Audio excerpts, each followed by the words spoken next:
Welcome to Why Is This Good? A podcast by the Naples Writers Workshop. I'm Christine and I'm here with John. Hey, John. Hello. All right, John, it's your turn. Why don't you tell us what you picked? I picked a story called This Is Pleasure by Mary Gaitskill. And do you have a section that you want to read for us? This is an interesting story because it goes back and forth between two speakers. And I kind of want to read a section where we can go back and forth between the two speakers, but they're all so long. Yeah. But I did find this one, the two shortest sections that are back to back. Okay. Q. Do I respect women? If I'm being truthful, I'm not sure I can answer generally and in all cases, but I can say this. I respect my wife, and I did not betray her. I flirted. That's all it was. I did it to feel alive without being unfaithful. It would have been more dignified if you had, Carolina replied. It would have been more normal. It would be more dignified if I'd been unfaithful? Do you mean that? She sat very straight, looking out our big west-facing windows. Countless rectilinear shapes, silver and gray, rose in an abnormal sky of purplish clouds and freakishly pink light. An especially vertiginous beauty of glass and steel caught the sunset and turned orange. You're not even a predator, she said quietly. Not even. You're a fool, a pinching, creeping fool. That is what's unbearable. M. I didn't know most of the women who had spoken out against Quinn, but I knew one, a novelist named Regina March, one of his minor discoveries from some years back. I'd seen her at Quinn's parties and liked her. She was a warm, opinionated 40-year-old who, I remember, always hugged Quinn goodbye. I was astonished to see that she was one of hundreds of women who'd signed the petition naming multiple abusers and demanding that no one ever hire them again. They specifically threatened to boycott any publishing house or media company that did hire one of them. Essentially, this intelligent, delightful woman was threatening the livelihood of the man who'd first published her. My astonishment must have shown when I saw her at a party. Her face fell at the sight of me. Provoked by her guilty look, I slowly pursued her around the room, joined her in a three-way conversation, and politely awaited my moment. I didn't have to wait long. As soon as the other woman walked away, she looked at me with emotional eyes and asked, "How is Quinn? How is Carolina?" "As well as you would expect," I said. "I think of them every day," she said. "I've wanted to reach out, but Reach out? You wanted to reach out? My God, Regina, why did you sign that thing?" She started to cry. She said that she hadn't seen his name on the petition until after she'd signed it. There were so many names, and because it was online, she couldn't unsign it. Maybe his name was added after she signed it, because if she'd seen it, she wouldn't have done it. Could I tell him? Could I tell Carolina? Could I? M dash. Yes. So how did you come across this and why'd you pick it? It was in the Best American Short Stories for 2020. I picked it because I thought it did such a good job of going back and forth between two characters, two voices. Yeah, you're right. It goes back and forth between the two speakers, which might be confusing when people listen to you read it, but it was Q for Quinn and M for Margot. Margot, yeah. At the very beginning, they talk about like his British accent, which I won't ruin your experience of this by sending you this now, but later I'm going to send you a picture of the guy that I could not stop picturing for some reason as this character, and it's from like a TV show. And it like really informed my reading of this because I think there's like a physical description of him early on alongside that mention of his accent, which didn't set him up as harmless, but kind of set him up in a way that made him definitely quirky and not a predator, as his wife points out. Was it a picture of Boris Johnson? Yeah, right. It was the hair. The description of the hair was odd. I think it was the description of the hair, yeah. I definitely like had a picture in my head of him as someone who's like quirky in appearance and like unique in appearance and non-threatening in his like stature and everything. Not even like conventionally attractive. Unlike a lot of other fiction that we've read, even on this podcast, his physical appearance for me was something that I either filled in or they did a good enough job like connecting to his personality where it felt interconnected. I was able to picture him physically moving throughout this story, which is unique. That is true. I think I had a similar experience. His physicality was very, came across as part of the story. Maybe the cathedral story did something similar with the blind man where you're really picturing like what he looks like as he interacts with his world. But the other characters in that book, you don't picture. I don't know. When I picture characters, either someone from a movie or TV show or something immediately pops into my head because it's the last thing I watched. You know, it's just like fills in the blank and I can like maybe see them clearly because of that. But otherwise, it's like really these like faceless people that I picture. And this was not the case. This I had like this character from the very beginning. And it was cool to think about him in each of those situations. by extension, because I was picturing him so frequently, I tried to picture some of the other women, which this is like at its core, the material is about like physically attractive women too. So there's a lot of physical description, but there's like a lot of physical encounters, which is the point of it. So you are just picturing these people interacting. I guess it's like almost similar to like anytime a character has to like physically do stuff, you're going to have to describe how he's doing it. Yeah, that's right. What did you like about this, and like what did you want to point out? I know you said that you like that it goes back and forth. The main thing, I think the biggest thing that I noticed about the story was that the two voices were so distinct. I didn't do a deep dive in syntax or style or like how it was written or anything to try to figure out how it was made differently, or the two voices were made so different. But the first time I read it,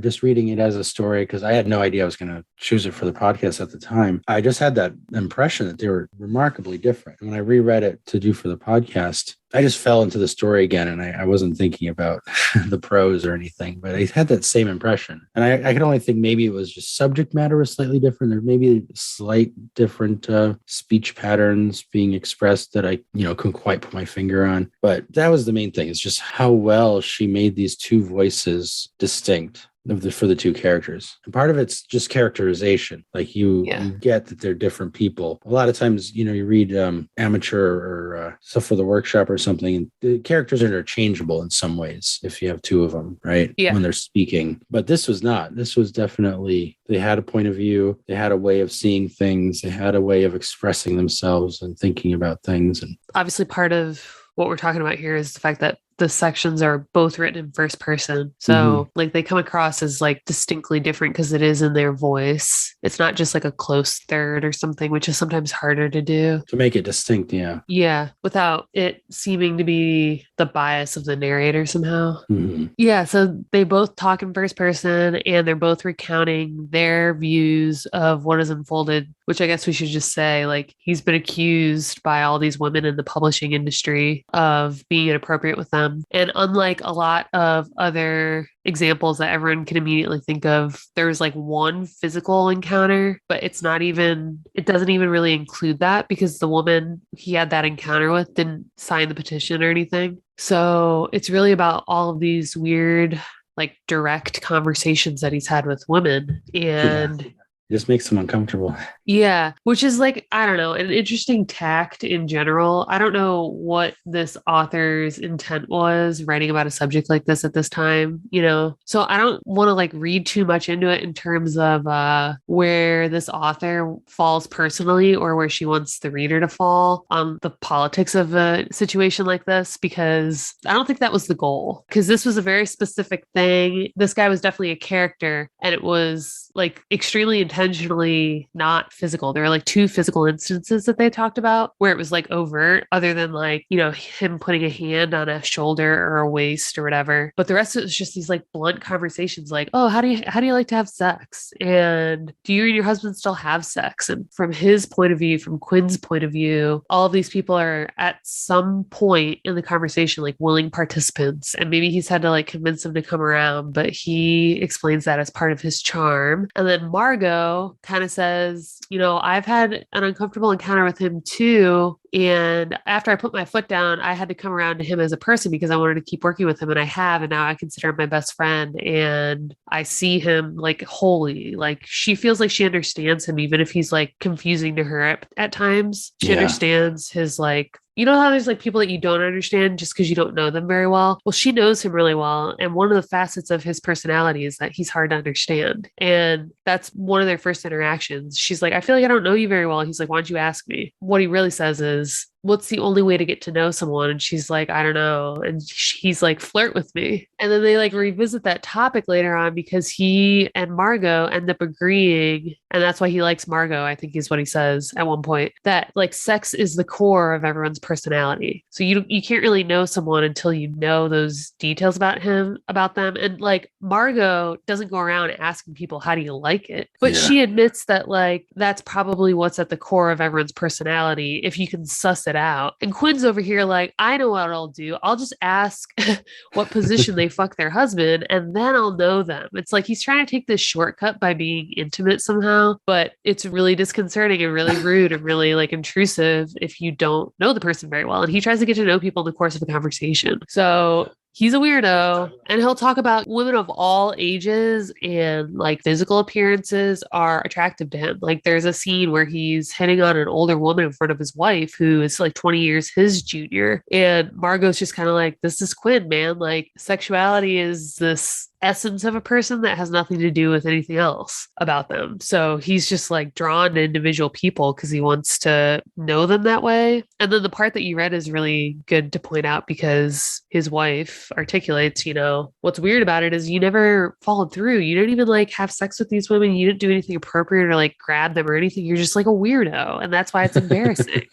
You know, like you don't have any like of these social boundaries that the rest of us just like inherently know. So I don't know if we're supposed to like think of Quinn either as guilty or innocent or undeserving of this fallout. I think that's almost secondary. I don't care about the fallout. But what this does, and I've been rambling, is just give you like a full portrait of this guy. Like when you tell me about this story or mention it later on, like I will remember him as a full-blown character. I feel like if I walked past him on the street, I would recognize him. He is like jumping off the page in a way that a lot of other characters don't. Most other characters don't. Yeah, this is what fiction does. This is kind of like a study of fiction in that, you know, a story like this is, the point of the story is Margot would tell somebody, she even says it specifically at the end of the story, that it's like, well, you just don't understand who the kind of person he is. Like, this is who he is. This is what he does. And she feels like she wants to make excuses for his behavior based on how she understands him as a person. And so as a piece of fiction, we're being given the full portrait. We get into his head. We get to see him in action. We get to understand him as that full, complicated, unclear, not unclear as in you don't understand, but there's no clear moral verdict on him. You're right. He's complicated. And this is the whole breadth of him that we get to see. And that's what you can do with good fiction, is really portray a character as a complicated human being. When Margot first starts talking in the book, she's talking about how one of her first encounters with him, he literally reaches between her legs to like touch her. And she doesn't like smack his hand, but she's like, no. She's like, you will not do that again. She puts her hand in his face. Yeah. She basically cuts it off immediately, like no hesitation. She's not uncomfortable about it. And he like kind of recoils in a way that's like respectful versus surprised or scared or anything. He's just like, oh, like she's not into it. So Margot like recovers from this and they go on to have like a really tender friendship. Like she considers him her confidant for life and they get to know each other really well. And he's there for her in a lot of ways. And aside from that early interaction, you wouldn't have this weird feeling about him. He's just like a weird guy, but he's like a terrific person to her. And some of what's baffling about all this is like, had he experienced any kind of consequence along the way, it might have like overall deterred him. Like he had a consequence with Margot and then he stopped doing it. This is a guy that didn't face consequences otherwise. He's over here saying like, I didn't know that I did anything wrong. And at least in this case, he is fully drawn enough that I believe that, because he's like, Margot told me I did something wrong and I stopped. I don't know, given all that context, you're really not falling one way or the other. You're just like absorbing this story at its face. And that's kind of unique. I didn't come away from this like definitively thinking like, oh, poor Quinn or fuck this guy. I was just like, wow, he's real. Yeah. Part of it is also the structure of it. Yeah. It starts with that little story. It's kind of quirky. And then Margot and her husband make fun of him over that little line he has. This is pleasure and this is pain. Yeah. And then from there, it's kind of just like this unspooling of his personality. And we get a sense that something like there's a reason the story is being told, but It's not till later that we understand him better, that they start talking about this current situation and how, I mean, he starts off by saying, I had to go to the office for one last time. Yeah. But he's not being specific about why he's leaving his job until later on. And by the time we get to all that, we know him so well. Right. And it helps that we're in his head, and it helps that we're in the head of a person who wants to defend him and is kind of explaining who he is in order to defend him, so that when we get to those parts, I think we understand him as a more well-rounded rounded person than merely the accusations. I guess what it feels like toward the end, like you said, he's not explicit at the beginning of this talking about why he's having to quit. He's not like explicit about what's happening to him. He just kind of tries to explain himself as a person first. And then like later on, it gets more in the present moment where he's talking about like the fallout with his wife and the conversations afterwards, and then how he's just been feeling like shit lately. Everything feels dark, but then he's hopeful, but then he's sad again, and all these ups and downs that he's having emotionally. He's not even like really talking about his career. He's just kind of talking about like if he's ever going to get out of this cloud. But by the end, it seems like the revelation, at least for him, is kind of that he'll get through this because like the world is so wonderful and this is a terrible thing that maybe he did or maybe that's happening to him, but there's still so much beautiful stuff in the world, women included, for him to like experience going forward. That was like kind of an interesting ending too, because we don't get the, 3 years later follow-up where it's like, yeah, he never worked again, or he faced charges for something physical that happened that, came out later or whatever. We don't get that. It's just like about how he personally is going to feel better about this. He's the focus of this. And we're also not going back and forth with one of his victims. It's Margot, the woman in his corner. So imagine how different the book would be if it was back and forth with whoever had signed the petition. Then this would be like a far more political story, I think, because you'd be trying to decide who was right. And here we're definitely getting two people telling us that Quinn is not as bad a guy as everyone is making him out to be. Yeah, I think it's good that it's from the point of view of his friend who would support him, because part of the point of fiction is that you experience something. And this is definitely, after having read this, I've experienced what it's like to have him as a friend, to know him very well. And if something like this were happening to a friend that I actually had in real life, all the complicated feelings would come about because of that. I know that friend is this kind of person. Oh, it's confusing that these accusations could be coming to this friend that I know as that person. How do I reconcile those things? And we're getting that complication through this portrayal. And I think part of the reason we're getting it is because of who she has chosen to give us the portrayal, whose voices we're getting to hear. Right. These are the people, like obviously he himself, but then someone who supports him, someone who understands kind of his point of view on these things and can offer a cogent apology, not in the sense of like saying I'm sorry, but apology, like an argument of support. Sure. Those were carefully chosen to create the effect that this had. Right. Different choices would have made a different effect. Yeah. It's also interesting too that these two characters, so, we're getting the sense, like you said, that it's intentional that we're hearing from Quinn and his supporter, and it's intentional that they're going to present the information a certain way. But what's interesting overall about the structure of the story is that, like you said, especially when Quinn's talking, it's not just his personality to like not tell us exactly what happened when he says that he's going to the office for the last time.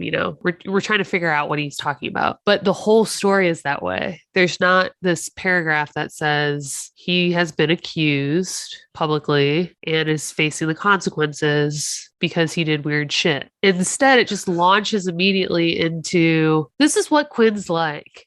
Quinn, it's like Margot sitting down and telling a friend that she's catching up with who like vaguely knows of Quinn and knows all about the news. She's not going to sit there and be like, so Quinn's been accused of all this stuff. The friend already knows that. And instead she's like, listen, the first time I met him, this is what happened. I think that is really expertly done. There's something really like deft about not telling us what this is about off the bat. And none of us have that inkling to say, I'm not going to tell him exactly what it's about, right? Like we hate that. Most readers hate that.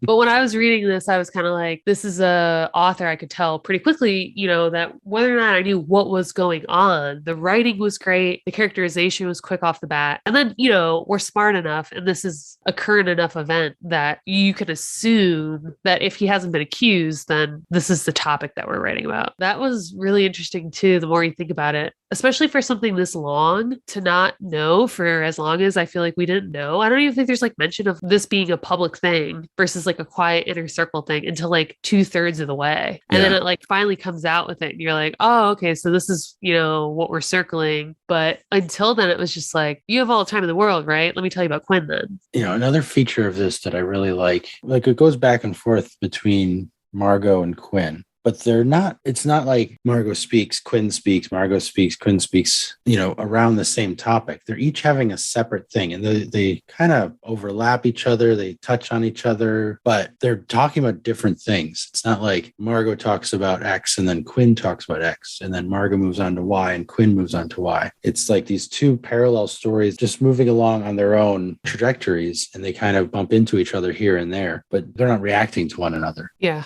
And getting that to be compelling and getting that to be as it is it's difficult. I don't know exactly what the trick is that this author used, but it was very well done. Yeah. If I had to guess, or if I had to tell someone to write a story like this, maybe you'd come up with a really strong character first, and then come up with 10 instances of his doing something around this topic, right? And then write about these things, like maybe 5 of them from his perspective and 5 from the other person's perspective. And it's important to remember, like we said a couple times, like these perspectives are not countering each other. They're like complementing each other. It's like Quinn is the nut job and Margot is his supporter who's like, oh, I'm sane and I'm telling you he's not as crazy as you think he is. So maybe that's like a way that you can approach a story like this so that you're not wrapped up in thinking to yourself, like, I need to explain this. I need to really hold the reader's hand. I need to beat a dead horse so that they get what I'm getting at. I don't know. Have you ever done an assignment like in a writing class where they told you to write a character sketch? It would have been a million years ago. I feel like I must have done one in high school. Yeah.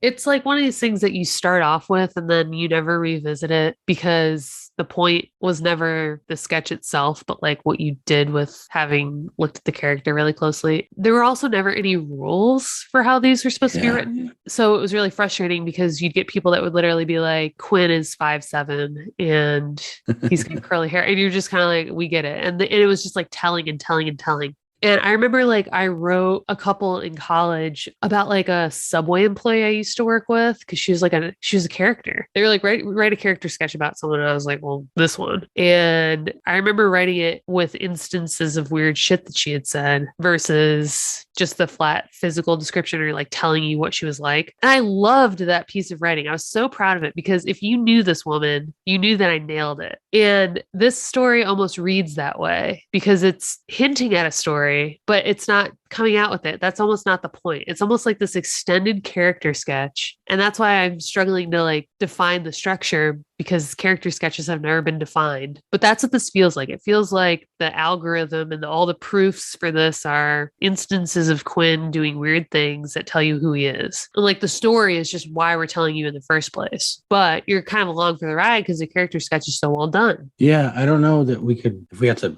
define this as a story, what the story is fully. You could obviously say like he was a weirdo and got called out for it and then lost his job. It doesn't feel like a story. You know what I mean? Right. It just feels like what happened. Yeah, it's weird too. We haven't really talked about this, but this is considered a novella. It's long as shit. So we're not talking about something that can get away with not being a story because it's brief, right? Yeah, that's right. It's not flash fiction. It's not a short story. It's longer than that. And still we were along for the ride because of how well it was done. But yeah, I imagine some people in our workshop being like, yeah, this isn't a story if they really thought about it. But that's if you set aside the fact that you enjoyed it so thoroughly. Thinking about character sketches, I remember when I was in middle school, we were given the assignment to brainstorm, and I would just draw pictures of brains with rain clouds and like rain coming off of them. Brainstorming is just such a strange thing to ask someone to do. But I can imagine that if I were asked to do a character sketch, I would have done something similar where I just drew a picture of a character, like here's a silhouette of a person and that's my character sketch. Yeah. Well, and what's interesting about that is in keeping with something as simplistic as a character sketch, one of the first things that comes to mind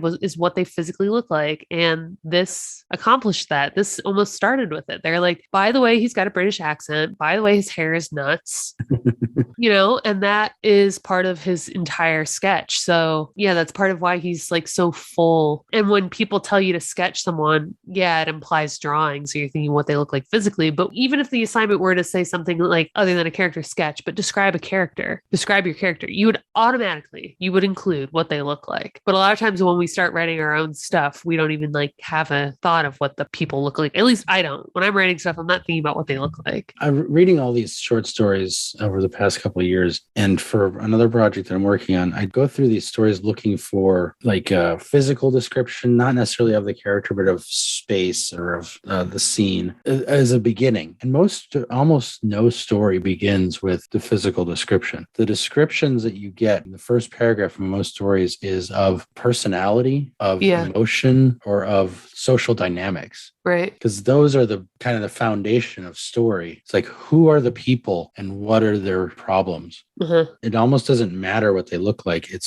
matters more how they relate to other people in order to make a story happen. Right. So if you want to start a story off, starting it off with what they look like, what somebody looks like, or the room they're sitting in, is just, you're just trying to get into the writing mode, and you got to delete all that when you're done. Once you get to like what they want and who they are, then you're on your way to your story. Yeah. So the suggestion is not start a story off by saying Quinn so-and-so was British and his hair was crazy. Like, that's right. There could be a story that the physical description is the setup to the social dilemma. Right. Like I was confronted by a person that looked like this, and like looking like that is what created the problem in the first place. Yeah, exactly. That is my takeaway, because I so strongly had this picture in my head almost immediately, and I was definitely caught up with it. I like in every scene I was picturing what he looked like too. And like I said, give me a couple months when I've completely forgotten this story, but when you remind me of it, I'll remember the actor that I'm thinking of,